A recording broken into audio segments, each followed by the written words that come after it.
আজকে পড়াচ্ছিলাম রাধারানী। একটু হাস্যকর বিষয় হয়ে গেল। আমার পড়াও যেন কেমন ট্রেন্ড ফলো করে চলছে। সমাজ চলেছে এখন বকুলতলার মেলায়, আর আমি ছাত্রছাত্রীদের নিয়ে গেছিলাম মাহেশের মেলায়। যাই হোক, তোমরা এখন আর বকুলতলার মেলায় যেও না, একটু নিজেদের এনার্জিটা বাঁচিয়ে রাখো, সামনেই তো রথের মেলা আসছে। ঠিক আছে? তো যাই হোক, আমাদেরকে যিনি রাধারানীর হাত ধরে মাহেশের মেলায় নিয়ে গিয়েছিলেন, অর্থাৎ বঙ্কিমচন্দ্র চট্টোপাধ্যায়, তার সম্পর্কে একটু জেনে নিই। বঙ্কিমচন্দ্র চট্টোপাধ্যায় 1883 খ্রিস্টাব্দের 26শে জুন জন্মগ্রহণ করেন আমাদের উত্তর চব্বিশ পরগনা জেলার কাঁঠালপাড়া গ্রামে। পিতা হলেন যাদবচন্দ্র চট্টোপাধ্যায়, ইনি ছিলেন একজন ডেপুটি কালেক্টর। বঙ্কিমচন্দ্রের কয়েকটি বিখ্যাত উপন্যাসের মধ্যে কয়েকটির নাম বলছি, হচ্ছে দুর্গেশ নন্দিনী, বিষবৃক্ষ, তারপর দেবী চৌধুরানী, কপালকুণ্ডলা, রাধারানী, সীতারাম, এগুলি সবই তার বিখ্যাত উপন্যাস। আরেকটি রয়েছে আনন্দমঠ। এই আনন্দমঠ উপন্যাসে কিন্তু আমরা আমাদের জাতীয় ধ্বনিটি পাই, বন্দে মাতারাম। এই যে জাতীয় ধ্বনিটি আমরা আনন্দমঠ উপন্যাস থেকেই কিন্তু পাই। ঠিক আছে? আর সাহিত্যে তাকে আমরা সাহিত্য সম্রাট নামে অভিহিত করে থাকি। তো যাই হোক, এই বঙ্কিমচন্দ্র চট্টোপাধ্যায় সম্পর্কে যদি আরেকটু বলি, ইনি হলেন আমাদের প্রথম বাঙালি গ্র্যাজুয়েট। কিন্তু একটা মজার বিষয় জানো কি, এই যে বঙ্কিমচন্দ্র চট্টোপাধ্যায়, যার বাংলা লেখা পড়তে গেলে আমাদের দাঁত ভেঙে যায়, ঠিক আছে, ইনিও কিন্তু বাংলায় ফেল করেছিলেন। আশ্চর্যের বিষয়, তাই না? আর এনাকে ফেল করিয়েছিলেন স্বয়ং বিদ্যাসাগর, ঈশ্বরচন্দ্র বিদ্যাসাগর মহাশয়। দেখো, তখনকার বাংলা ভাষা ছিল ভীষণভাবে সংস্কৃত ভাষা। তার ফলে এই যে কঠিন কঠিন শব্দগুলো মুখস্থ করে রাখা ছাড়া আর কোনো উপায় ছিল না। ঠিক আছে? এবার কত শব্দ মুখস্থ করা যায় আর কি। ঠিক আছে? তো যাই হোক, এই যে বিষয়টি ঘটেছিল না, যে ওনাকে গ্রেস দিয়ে পাশ করানো হয়েছিল, এই বিষয়ে কিন্তু বঙ্কিমচন্দ্রের মনে বিদ্যাসাগর সম্পর্কে একটু খেদ থেকে গেছিল। এর জন্যই পরবর্তীকালে যখন বিদ্যাসাগর মহাশয় বিধবা বিবাহ আন্দোলন চালু করেছিলেন, তখন কিন্তু আমাদের বঙ্কিমচন্দ্র চট্টোপাধ্যায় কৃষ্ণকান্তের উইল নামক যে উপন্যাসটি আছে, সেখানে কিন্তু বিধবা বিবাহ সম্পর্কে কটাক্ষ করেছেন। ঠিক আছে? আর এই কটাক্ষ কিন্তু তিনি পরোক্ষভাবে ঈশ্বরচন্দ্র বিদ্যাসাগর মহাশয়কেই করেছিলেন। তো যাই হোক, এটি তো গেল সামান্য কিছু তথ্য তার সম্পর্কে। এবার আসি আমাদের মূল গল্পটিতে। আমরা পড়ছি হচ্ছে রাধারানী।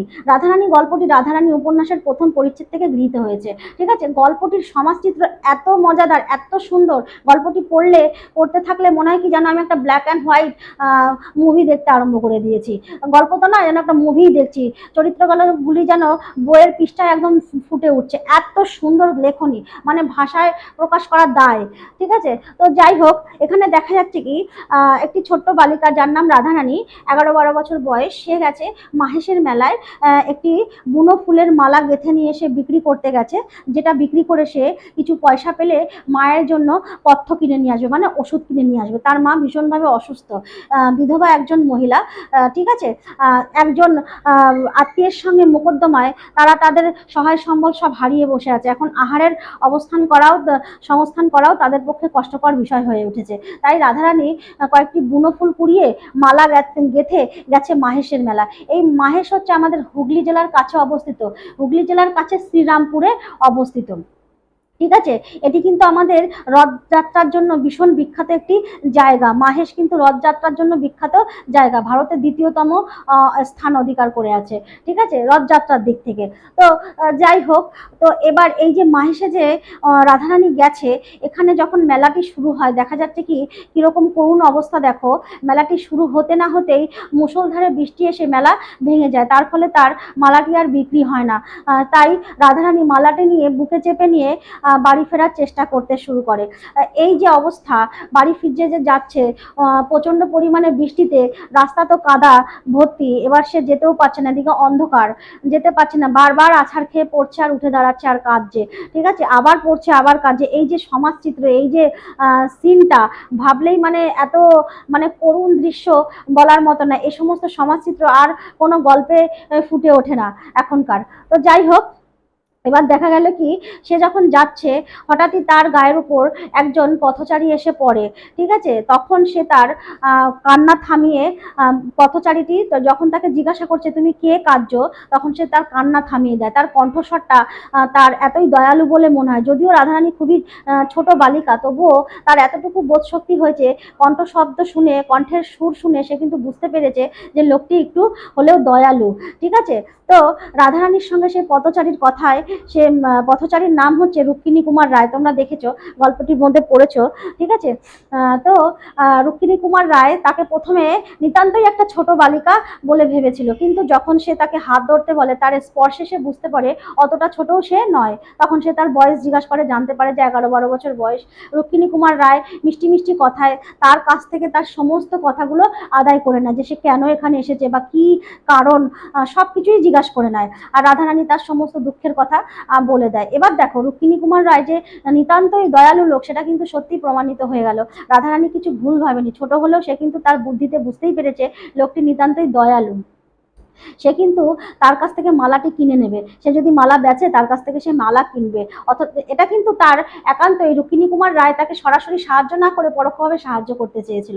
আমরা তো গল্পটি পড়ে বুঝতেই পারলাম, তাই না?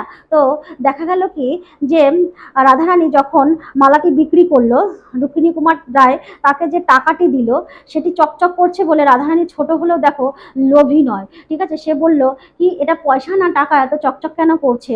তখন সে বলল, না, নতুন কলের টাকা তো, তাই চকচক করছে। কিন্তু আদৌ সেটি টাকাই ছিল, পয়সা কিন্তু ছিল না। আসলে রুক্মিণী কুমার রায় তাকে দয়া করতে চেয়েছিল, ঠিক আছে। তো যাই হোক, এবার দেখো সেখানে রাধারানী কি করলো, যে তুমি এটা যদি টাকা হয় আমি কিন্তু তোমাকে ফেরত দিয়ে দেবো, বাড়িতে গিয়ে আগুন জ্বালিয়ে দেখবো যে এটি টাকা না পয়সা। তো যাই হোক, সেখানে রুক্মিণী কুমার রায় কিন্তু আর অপেক্ষা করলো না, চলে গেল।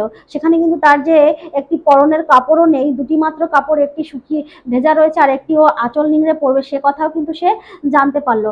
তখন কি করলো রুক্মিণী কুমার রায়, সেখানকার এক কাপড় ব্যবসায়ীকে দিয়ে রাধারানীর বাড়িতে একখানি সুন্দর কাপড় পাঠিয়ে দিলেন, ঠিক আছে।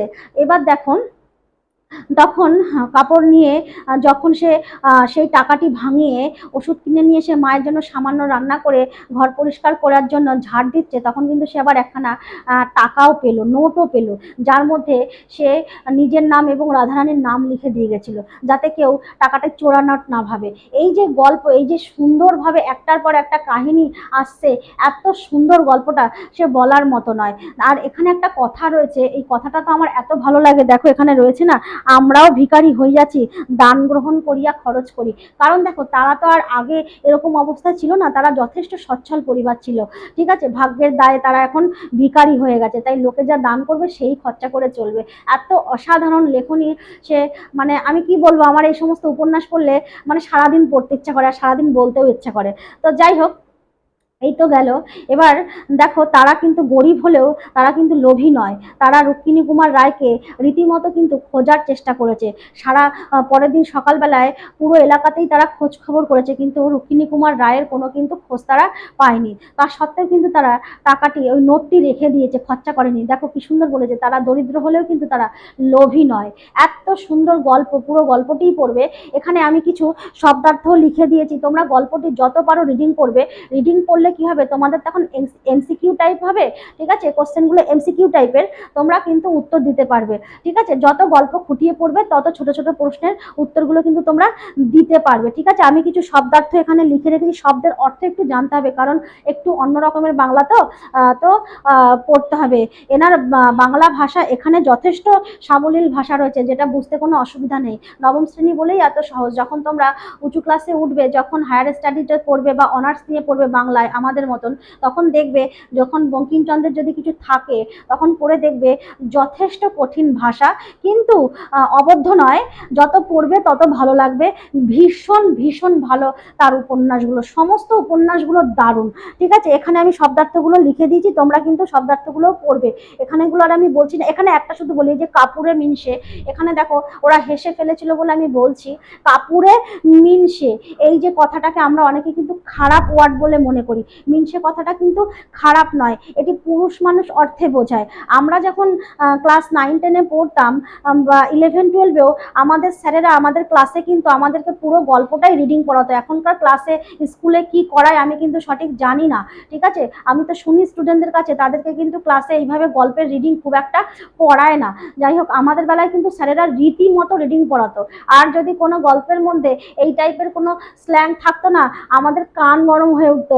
আর আর আমরা মনে মনে ভাবতাম স্যার যেন এখন আমাকে না পড়তে বলে। আর স্যারেরা তো ওইভাবে লাইন বাই লাইন আমাদের পড়া ধরতো না, কে কতটা মনোযোগী, কে কতটা মন দিয়ে পড়াটা দেখছে বা শুনছে, তার জন্য স্যারেরা কি করতে বলতো, যেখান থেকে খুশি ধরতো, লাস্ট বেঞ্চ, ফার্স্ট বেঞ্চ, মাঝখানের বেঞ্চে, যেখান থেকে খুশি আমাদেরকে উঠে দাঁড় করিয়ে পড়া বলতে বলতো, যে এতটুকু যে শুনেছো তার পরের থেকে পড়ো, না পারলেই একদম ক্লাসের বাইরে বার করে দিত। লাইন খোঁজার সময় নেই, সঙ্গে সঙ্গে উঠতে হবে, সঙ্গে সঙ্গে পড়া, লাইনটা ধরে পড়তে হবে। তো যাই হোক, এইরকম সময় না আমাদের সবার কান গরম হয়ে থাকতো যে ওই ওয়ার্ড আসার সময় যেন আমাকে পড়তে না হয়। তো যাই হোক, আবার কখনো কখনো পড়তে হলে আমি কি করতাম, ওই শব্দটাকে স্কিপ করে চলে যেতাম, ঠিক আছে, বা এরকম করে চলে যেতাম, ঠিক আছে। এরকম করতাম আর কি। তো স্যারেরা একদিন আমাদের আমাদের যে বাংলা টিচার ছিলেন, ম্যাডাম ছিলেন, অসাধারণ ম্যাডাম, ম্যাডামকে বলতে পারবো না যে ম্যাডামকে কতটা ভালোবাসতাম বা ম্যাডাম কি ছিলেন আমাদের কাছে। হ্যাঁ, তো ম্যাডাম আমাদেরকে সবাইকেই বোঝালেন যে এই যে স্ল্যাংগুলো, এগুলোকে তোমরা কখনো খারাপ বলে মনে করবে না। বহু সাহিত্যিক তাদের রচনায় এই যে চরিত্রগুলোকে প্রাণবন্ত করে তোলার জন্য এরকম স্ল্যাংগুলো ব্যবহার করেন।